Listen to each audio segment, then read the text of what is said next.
चलो, ट्वेल्थ का सबसे इजीएस्ट चैप्टर अगर कोई है तो वो है लीनियर प्रोग्रामिंग। और मज़े की बात यह है कि मैक्सिमम मार्क्स में ये क्वेश्चन आएगा। कंपलसरी ग्राफ पेपर में ये हमको सॉल्व करना है, बट अगर अभी फ़िलहाल आपके पास ग्राफ पेपर ना हो तो आप नोटबुक में भी सॉल्व कर सकते हो।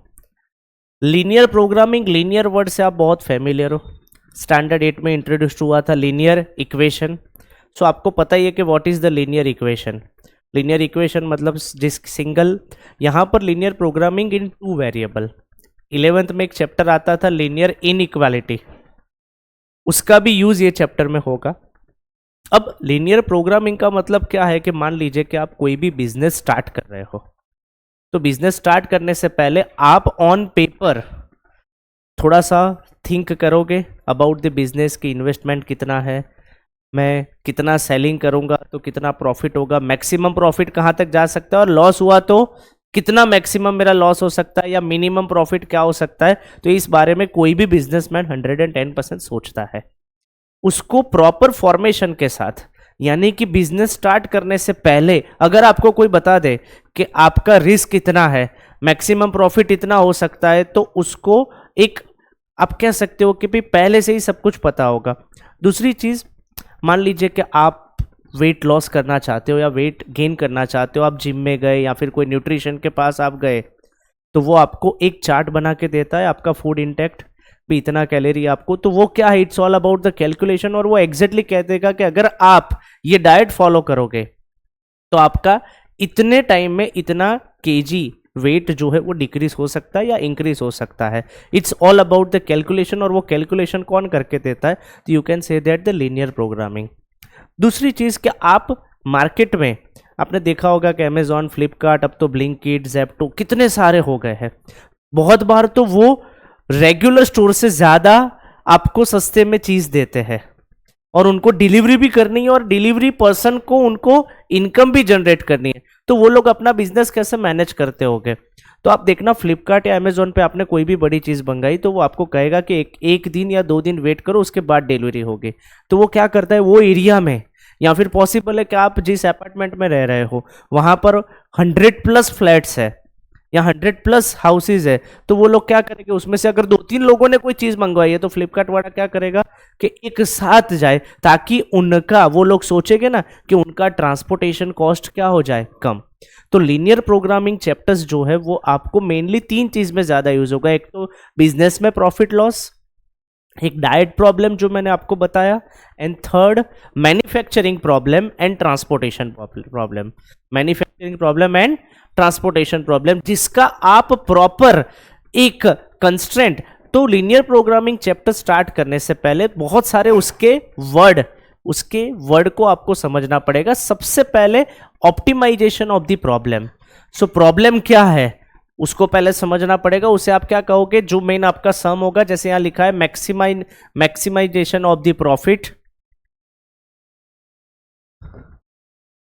Production, minimise of the cost from the available resources. यानी कि आपको जो प्रॉब्लम दिया जाएगा वो प्रॉब्लम के अंदर इस टाइप के प्रॉब्लम आपको दिए जाएंगे। नाउ लीनियर प्रोग्रामिंग प्रॉब्लम, तो आप क्या करोगे, आपको जो जो कंडीशंस होगी वो कंडीशंस को लीनियर इक्वेशन में लीनियर इनइक्वालिटी में कन्वर्ट करोगे, और फिर उसका सॉल्यूशन स्टार्ट करोगे, जिसे हम क्या कहेंगे, कंस्ट्रेंट, लीनियर कंस्ट्रेंट। जो यहां पर भी आपको बताया गया है कि जो भी आपकी इनइक्वालिटीज होगी, what is the meaning of inequality, यानी कि आपको बताया जाएगा कि भी आपके यहां पे पता है कि टोटल 20 वर्कर्स काम कर रहे हैं, तो 20 वर्कर काम करे जो दिन का 8 घंटे काम कर सकते हैं। तो आपको पता है कि भी 20 वर्कर को अगर आपने x ले लिया, टाइम जो है वो आपने 8 ले लिया, तो आपको पता है कि 20x इज लेस और इक्वल 8 आवर्स। कोई किसी दिन छुट्टी पे चला गया तो पॉसिबल है, या फिर कोई हाफ डे पे चला गया तो 8 घंटे भी काम नहीं करेगा, बट मैक्सिमम कैपेसिटी पता है आपको कि कितने आवर्स काम करेंगे 20 लोग, 8 आवर्स। तो आपकी एक इनइक्वालिटी बन गई, 20x इज लेस और इक्वल 8। तो सिंपल कंस्ट्रेंट्स में आपको क्वेश्चंस को कन्वर्ट करना है। ऑब्जेक्टिव फंक्शन, ये आपका मेन फंक्शन है, जो decision making in the sense, मान लीजिए कि आपने कोई बिजनेस स्टार्ट किया है पेंसिल और पेन बनाने का, पेंसिल को आपने x ले लिया, पेन को आपने y ले लिया, पेंसिल आपने 5 रुपीज़ की रखी है, पेन आपने 20 रुपीज़ की रखी है, तो आपका प्रॉफिट होगा या लॉस होगा वो डिसीजन मेकिंग किसके ऊपर होगा, पेंसिल एंड पेन, यानी कि एक्स एंड वाई आपने नाम दे दिया। तो आपका जो मेन यानी कि ऑब्जेक्टिव फंक्शन किसे कहा जाएगा, z is equal to A X plus B Y, जो चेंज हो सकता है अकॉर्डिंग टू क्वेश्चन, यानी कि उसी से ही आप डिसीजंस लोगे। अब इन सब ये जो कंस्ट्रेंट है इन सब से आप एक ग्राफ बनाओगे और ग्राफ के ऊपर से क्या डिसाइड होगा, फिजिबल रीजन। अब ये फिजिबल रीजन क्या कहते हैं उसको प्रैक्टिकली समझते हैं।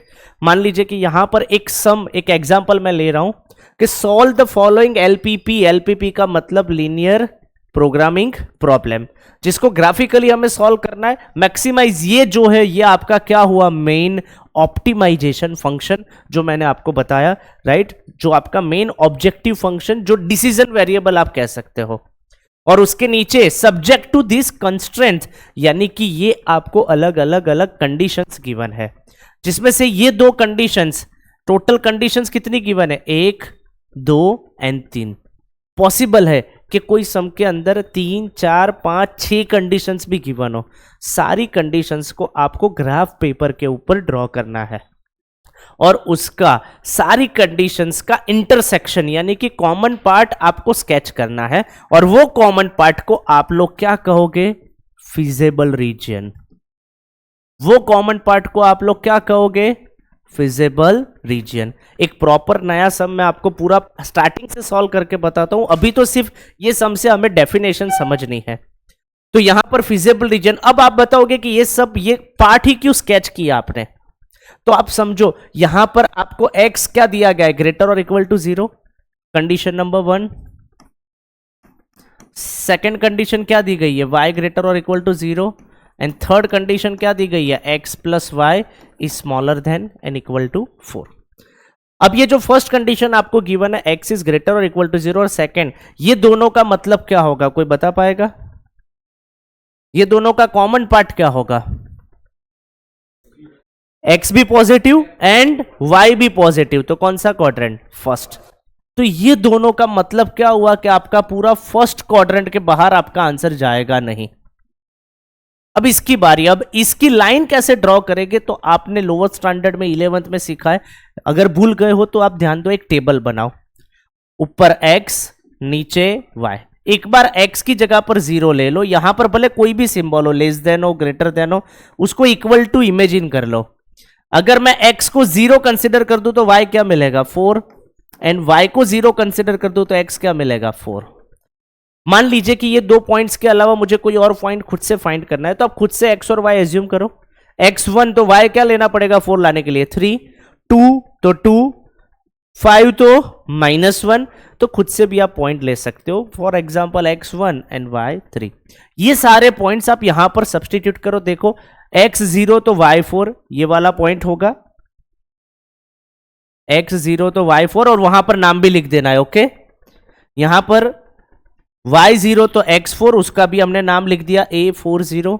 ये दोनों पॉइंट को, 2 पॉइंट इनफ है, तीसरा पॉइंट की कोई जरूरत नहीं है, 2 पॉइंट्स आपको मिल गए, क्योंकि ये स्ट्रेट लाइन, लीनियर इक्वेशंस क्या बनाती है, लीनियर इक्वेशन इन 2 वेरिएबल क्या बनाती है, स्ट्रेट लाइन।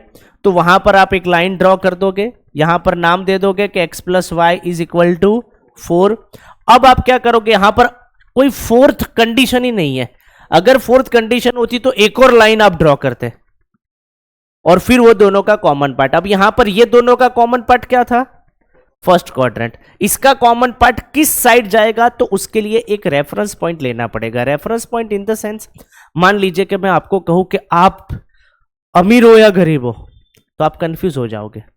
अगर मैं कहूं किससे, अगर मैं पूछूं कि आप मुकेश अंबानी से अमीर हो या गरीब हो, तो आप कहोगे क्या, रेफरेंस चाहिए आपको, कोई भी चीज को दिखाने के लिए क्या चाहिए, रेफरेंस। तो यहां पर हमारी इनइक्वालिटी क्या है, x plus Y is less than and equal to 4। तो आप पूरे ग्राफ में कोई भी एक point randomly as a reference ले लो, जैसे मैंने मुकेश अंबानी ले लिया था। आप मान लीजिए कि किसी ने लिया पॉइंट, रेफरेंस पॉइंट इज 1, 1, यानी कि x1 एंड y1, यहां पर रिप्लेस करो, x1 और y1 रिप्लेस करो तो 1 प्लस 1 क्या हो जाएगा, 2। अब अपने आप से दिमाग से सोचो, 2 इज लेस देन और equal to 4, 2 is less than and equal to 4, तो आपका आंसर आएगा यस। इफ यस, तो आपका रेफरेंस पॉइंट जिस साइड है उस साइड स्केच करना है। इफ नो देन वो रेफरेंस पॉइंट के ऑपोजिट साइड स्केच करना है। जैसे कि मान लीजिए कि मैंने एक पॉइंट ले लिया x4 and y5, x4 and y, यहां पे रिप्लेस करो x4 एंड y5, 4 + 5 9। अब अपने आप से पूछो ना, is 9 is less than and equal to 4? तो आपका आंसर क्या आएगा? नो। तो आपको पता है कि भाई मुझे रेफरेंस पॉइंट के साइड ने उसके ऑपोजिट साइड, बिकॉज ये लाइन जो है वो फर्स्ट क्वाड्रेंट में दो ही पार्ट करेगी, आइदर दिस साइड राइट या आइदर दिस साइड। तो आपको पता है कि भाई मुझे इसी साइड जाना है। ये पार्ट एक बार स्केच हो गया। ये जो स्केच पार्ट है it is called feasible region. ये जो स्केच पार्ट है it is called feasible region. और फिजिबल रीजन दो टाइप के हो सकते हैं, एक होता है बाउंडेड और एक होता है अनबाउंडेड। यानी कि अगर क्लोज है, सारी जगह से क्या है close, then it is called bounded. And अगर ओपन है राइट, अगर ये वाला पार्ट आता तो इनफाइनाइट तक जाता, तब आप उसको क्या कहते हैं? अनबाउंडेड। दोनों में थोड़ा सा एक स्टेप का वेरिएशन है, बट अभी आप फिलहाल ये समझ लो। अब इसको सॉल्व कैसे करेंगे? इसका हमें क्या फाइंड करना था? मैक्सिमाइज। तो you have now next step एक टेबल बनाना है। वो टेबल में आप सबसे पहले क्या लिखोगे? Corner points. कॉर्नर पॉइंट्स क्या है? तो फिजिबल रीजन के आसपास जहां पर भी थोड़ा सा भी टर्न आता है, कहीं से भी आप स्टार्ट करो। सबसे पहले तो यहां 0 0 से मैंने स्टार्ट किया, तो एक तो क्या हो गया राइट, आप सीधा जा रहे हो, एकदम यहां से क्या आ गया? टर्न। तो आप कह सकते हो कहां से टर्न आया? 0 4। तो आपका नेक्स्ट पॉइंट क्या हो गया? 0 4। यहां पर सीक्वेंस ऊपर नीचे होगी तो चलेगा। आप यहां पर गए सीधे सीधा, यहां से एकदम से टर्न आ गया, तो ये पॉइंट कौन सा हुआ? 4 0। तो यहां पर 3 ही कॉर्नर पॉइंट मिल रहे। कितने कॉर्नर पॉइंट मिल रहे? 3 राइट। कई बार 2 भी मिल सकते हैं, 4 भी मिल सकते हैं, जितने भी कॉर्नर पॉइंट मिले। अब रोल स्टार्ट होगा डिसीजन मेकर यानी कि ऑब्जेक्टिव फंक्शन का। अब तक इसका कोई रोल ही नहीं था, जो z = 2x + 3y है ना। तो अब यहां पर वैल्यू ऑफ z, ये पॉइंट इसमें रिप्लेस करो 0 0, तो 0। चलो 4 0 रिप्लेस करो तो 2 × 4 8 + 3 × 0 0। तो आपका आंसर क्या मिल गया? 8। अब ये पॉइंट रिप्लेस करो 0 और 4, 0 2 = 0, 3 4 = 12। अब ये हमें फाइंड क्या करना था? तो आप कह सकते हो कि 12 इज द मैक्सिमम। आप इस तरह से लिखोगे z maximum is equal to 12 at which point? 0 4। Simple. और अगर मिनिमाइज कहा होता तो आंसर क्या आता? 0। z minimum is equal to 0 at 0 0। Complete. ऐसा एक और सम हम स्टार्टिंग से करते हैं राइट, ताकि आपको आइडिया आ जाए कि भाई लीनियर प्रोग्रामिंग एक्चुअली है क्या। अब तक कोई डाउट? चलो एक नेक्स्ट सम मैंने यहां पर आपके लिए रेडी रखा है कि z इज इक्वल टू क्या गिवन है, मतलब डिसीजन फंक्शंस क्या गिवन है हमें? ऑब्जेक्टिव फंक्शन 510x + 675y, जिसका हमें क्या फाइंड करना है? कैसी वैल्यू फाइंड करनी है? मैक्सिमाइज, यानी कि इसकी मैक्सिमम वैल्यू मुझे फाइंड करनी है। यहां पर आपको 3 कंस्ट्रेंट्स गिवन है। कितने कंस्ट्रेंट्स गिवन है? 3। तीनों कंडीशन, सॉरी 4 गिवन है। दिस इज योर 1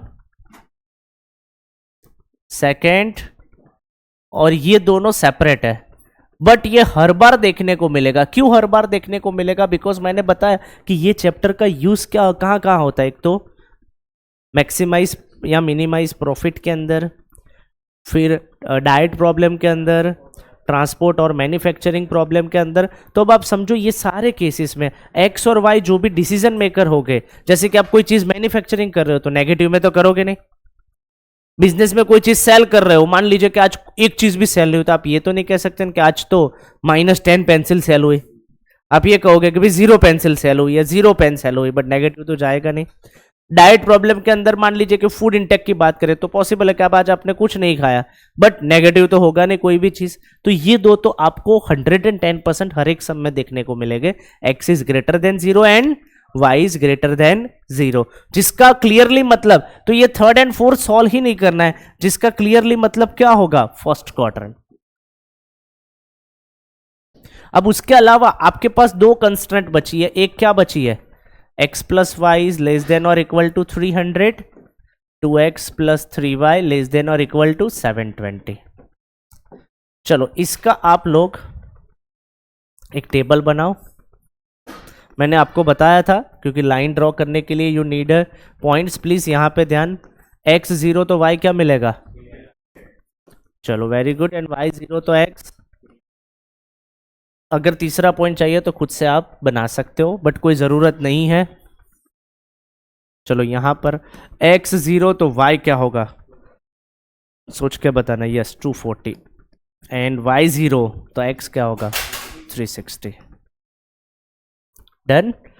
अब यहां पर आप कह सकते हो कि भाई स्केल क्या लेना है, तो याद रखना डायरेक्ट पहले मत लिखना, पहले ये फाइंड कर लो टेबल्स, फिर आप स्केल डिसाइड करो। यहां पर क्लियरली देख सकते हो कि 360 तक आपको जाना है, राइट। और यहां पर ये सब 60 के डिविजिबल है। किससे डिविजिबल है? 60 या 30, आपकी मर्जी, आप 30 का लो या 60 का लो, राइट। अभी फिलहाल मान लीजिए कि हम 60 का ले रहे हैं।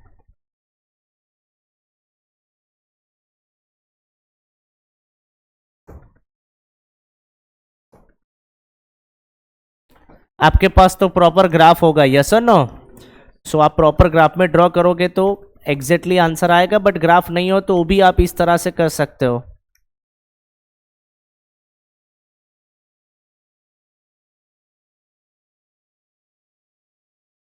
चलो आप कह सकते हो कि भाई आपका प्रॉपर स्केल जो है इसके ऊपर से आ गया।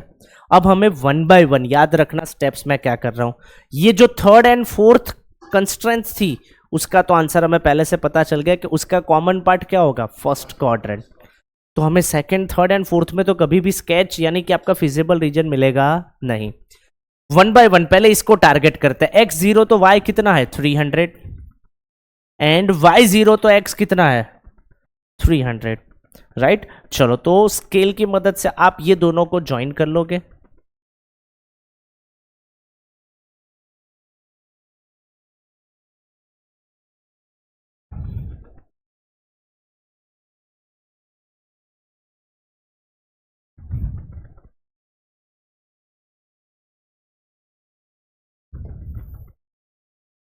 अब दूसरी लाइन ड्रॉ करने से पहले इसका आपको पार्ट स्केच करना है।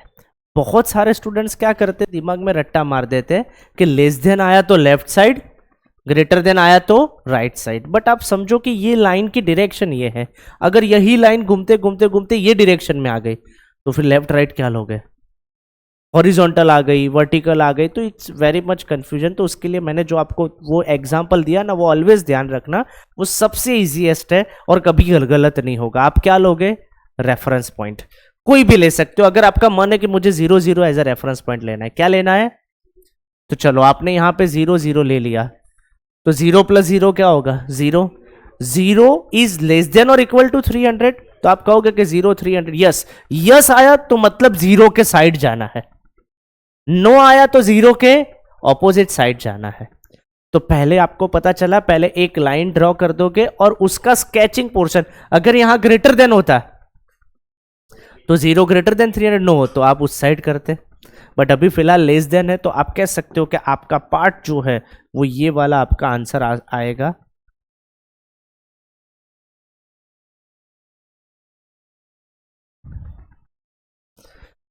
ये एकदम लाइट पेंसिल से करना है, याद रखना। कैसी पेंसिल से, एकदम लाइट पेंसिल से स्केच करना, बिकॉज बाद में इसमें से थोड़ा सा पार्ट आपको इरेज भी करना पड़ेगा।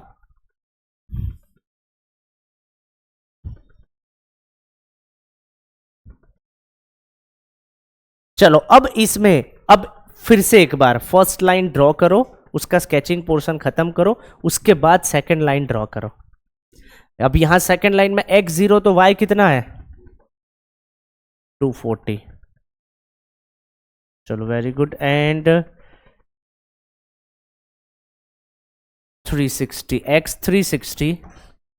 अब ये दोनों को आप ज्वाइन करोगे 240। हाँ यहां पर मैं एक चीज भूल गया, जो पहली लाइन ड्रॉ करो उसमें नाम दे दो ABCD, जो भी आपको नाम देना है।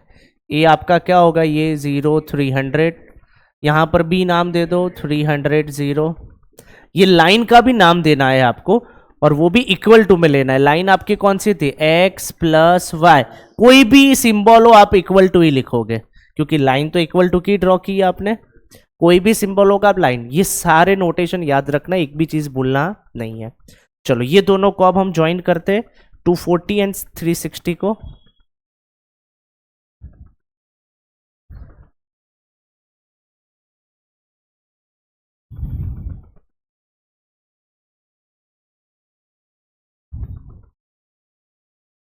चलो तो ये 240 वाला पॉइंट को मैं सी नाम दे देता हूं, तो वो क्या होगा 0 240। इसको मैं डी नाम दे देता हूं 360 0। यहां पर देखो एक पॉइंट बनेगा पहले। अब ये जो है लाइन, ये लाइन का भी नाम मैं लिख देता हूं 2x plus 3y is equal to 720। चलो इसका स्केचिंग पोर्शन क्या होगा, दोनों थोड़ी सी क्लोज हो गई, बट फिर भी इसमें आप जब 0 0 रिप्लेस करोगे तो 0 लेस देन 720 अगेन यस, तो आप कहोगे कि यहां से भी आपको नीचे ही जाना है। तो यहां से आप जब नीचे जाओगे ये लाइन से, यहां से ये वाला पार्ट भी नीचे आ सकता है, बट हमें कॉमन पार्ट लेना है। क्या पार्ट लेना है, तो ये पार्ट तो वैसे भी कॉमन नहीं निकलेगा। ये पार्ट जो पहले आपने किया हुआ था वो क्या हो जाएगा,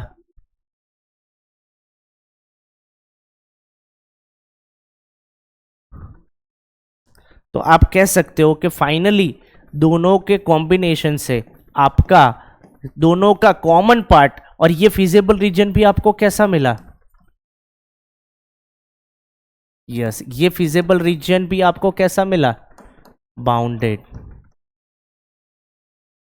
अब ये पॉइंट राइट, नेक्स्ट टारगेट आपका क्या होगा कि भाई अब हमारा फिजिबल रीजन मिल गया तो हम वो टेबल बनाए। वो टेबल के अंदर आप क्या क्या लिखते थे बोलो,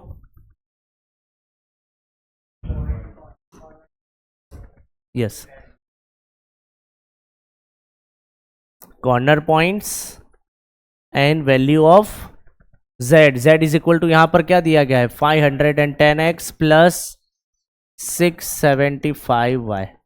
अब यहां पर कॉर्नर पॉइंट क्या क्या होगा, चलो पहला तो क्या हो जाएगा 0 0 राइट, उसको कोई भी नाम दे दो, ई नाम दे दिया। चलो सेकंड, अब यहां से सीधा गए क्या आया 0 240, उसको सी नाम दे दिया है। अब एक स्टूडेंट ने गलती से क्या किया पता है, ये ऊपर वाला भी as a corner point, corner point वही होगा जो फिजिबल रीजन के आसपास होगा, यानी कि ये फिजिबल रीजन में काउंट नहीं होगा। तो ये जो ए पॉइंट है ना 0 300 वो कॉर्नर पॉइंट में इंक्लूड होगा नहीं। आप यहां से टर्न ले लोगे, यहां जैसे ही आओगे आपको पता है यहां पर भी एक पॉइंट है, क्योंकि यहां से भी थोड़ा सा तो टर्न होगा। अब ये एफ पॉइंट लाए कैसे, तो बहुत सारे स्टूडेंट मिस्टेक क्या करते पता है, ग्राफ के ऊपर से ढूंढते हैं। यहाँ ग्राफ के ऊपर से दिख रहा है कि भाई ये क्या होगा 180 यस कॉमा 120, बट फिर भी रिस्क नहीं लेना है। एक नंबर भी अगर इधर इधर हुआ तो ये लाएगे आप एग्जिट, ये दोनों का एलिमिनेशन करके कंपलसरी। ये पॉइंट आप लाएगे कैसे, एलिमिनेशन से, ये ऑलवेज ध्यान रखना। तो इसका एलिमिनेशन क्या होगा देखो, चलो x plus Y is equal to 300 और 2x प्लस 3y। चलो एक काम करो, इसको 2 से मल्टीप्लाई कर दो, 2x plus 2y is equal to 600, sign change, ये कट, 3y माइनस 2y क्या हो जाएगा y, y is equal to क्या हो गया 120 राइट, y 120 इसमें रिप्लेस कर दो, तो x इज इक्वल टू क्या हो जाएगा। तो इस तरह से आपको पॉइंट भले यहां पे दिख रहा था, ये सब में आपको दिख रहा था, बट कोई भी केसेस में आपको रिस्क लेना नहीं है। एक पॉइंट भी इधर उधर, तो x आपका 180 और y आपका 120। हाँ अगर टाइम कम है, आपको जल्दबाजी में करना है तो फिर आप रिस्क ले लो, बट हो सके तब तक आप ये पॉइंट लाओगे कहां से, एलिमिनेशन से। भले आपको लगे कि और टाइम है आपके पास, भले यहां से मुझे भी दिख रहा था x क्या होगा 180 और y क्या होगा, तो आपका नेक्स्ट एक पॉइंट क्या मिला आपको 180 120। चलो वहां से आप आगे बढ़े तो ये पॉइंट आ गया 300 ये वाला पॉइंट फिजिबल रीजन में काउंट होगा। तो मुझे ये 4 कॉर्नर पॉइंट मिले, एग्री, ये 1 2 3 एंड 4, चारों के 4 रिप्लेस करो z के अंदर। चलो फर्स्ट में रिप्लेस करेंगे तो ऑब्वियसली क्या मिलेगा 0, चलो सेकंड में 240, 675 इंटू 240 करो, 1,62,000। 180 एंड 120 पुट करो, x की जगह पर 180 एंड y की जगह पर 1,72,800 और 300 एंड 0 अप्लाई करो, 1,53,000। अब क्लियरली आप देख सकते हो इन सबसे ज्यादा मैक्सिमम कौन दिख रहा है आपको, तो आप कह सकते हो कि it is your maximum. So Z maximum is equal to 1,72,000 at 180 and 120। यानी कि लॉजिकली आप समझो कि आपने कोई दो चीज ऐसी बनाई है, X एंड Y, कितनी कौन सी दो चीज बनाई है, मतलब कोई भी मैन्युफैक्चरिंग की है जिसमें X की वैल्यू, X प्रोडक्ट की वैल्यू कितनी है 510। मान लीजिए कि दो बुक आप है, एक फिजिक्स की और एक केमिस्ट्री की, फिजिक्स की 510 है, केमिस्ट्री 675 है, और आपसे पूछा जाए कि आपका प्रॉफिट मैक्सिमम कब होगा, तो आप कह सकते हो कि जब 180 फिजिक्स की बुक सेल होगी एंड 120 केमिस्ट्री की बुक सेल होगी, तब ये कंडीशंस गिवन है। क्योंकि हमारे पास दोनों की मैक्सिमम बुक कितनी है 300, और यहां पर भी आपको मतलब अलग अलग कंडीशंस दी जाएगी। अभी तो फिलहाल ये कैसा सम था, maximise, but direct question, word problem नहीं था। अब आपको वर्ड प्रॉब्लम भी आ सकते हैं, जेई में आ सकते हैं, कहीं पर भी कोई भी स्टोरी दी जाएगी, वो वर्ड प्रॉब्लम को डिकोड करना है, एक्स और वाई के कंडीशंस में आपको कन्वर्ट करना है और फिर पूरा सम सॉल्व करना है। तो मैक्सिमम मार्क्स में ये सम आ सकता है और बहुत ही इजीएस्ट टास्क है, आप सबने देखा। एक और सम, यानी कि अगर अनबाउंडेड आए, अगर फिजिबल रीजन क्या है अनबाउंडेड, तो भी यही चीज करनी है आपको, राइट। एक स्टेप एक्स्ट्रा होगा जो मैं आपको बाद में एक्सप्लेन कर दूंगा, बट पहले इतना तो करना ही है कंपलसरी। और अगर कोई फिजिबल रीजन ना मिले तो फिर आप लिख दोगे कि नो मिनिमम या maximum is possible. I hope कि पूरा चैप्टर आपको पता चल गया होगा। Okay, thank you. स्टार्ट कर दो तब, चलो।